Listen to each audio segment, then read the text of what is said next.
Right, are we sitting comfortably? Then I'll begin. Once upon a time, there was a little girl who was walking back home through the woods after visiting her grandma, who lived in a remote cottage. As she walked home, she spotted something unusual on the path in front of her.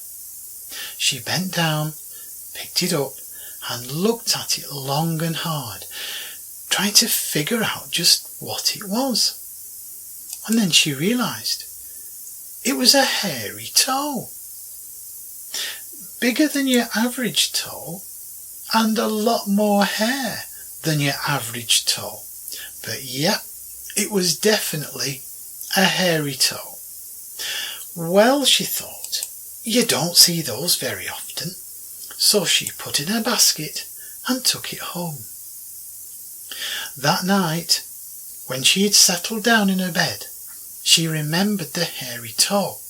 So she got up, put it in a jar and sat it on her bedside table so she could look at it while she lay in bed.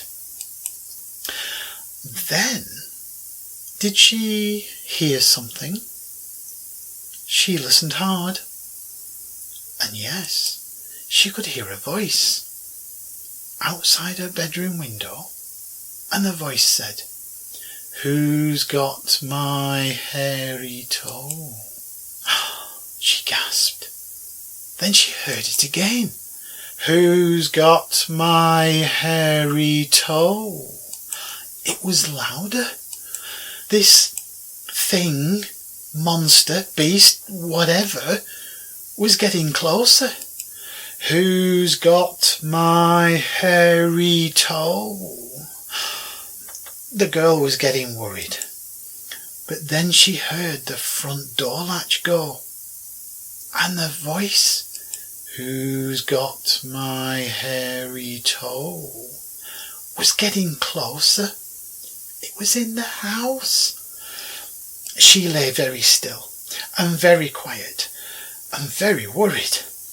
She heard the second step on the stairs creak, the very one she would avoid when sneaking back into the house at 2 a.m. after a night out clubbing. "Who's got my hairy toe?" It was coming up the stairs.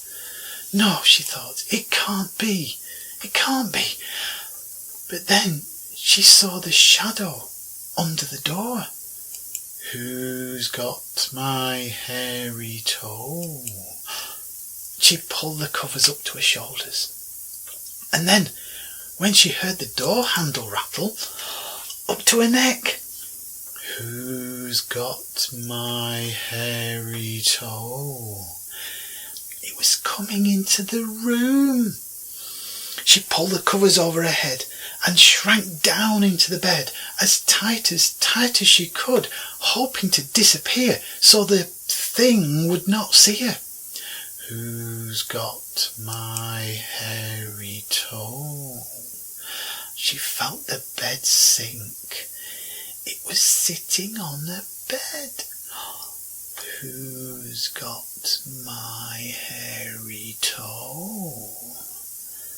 All of a sudden, the covers were snatched down. "You've got my hairy toe!"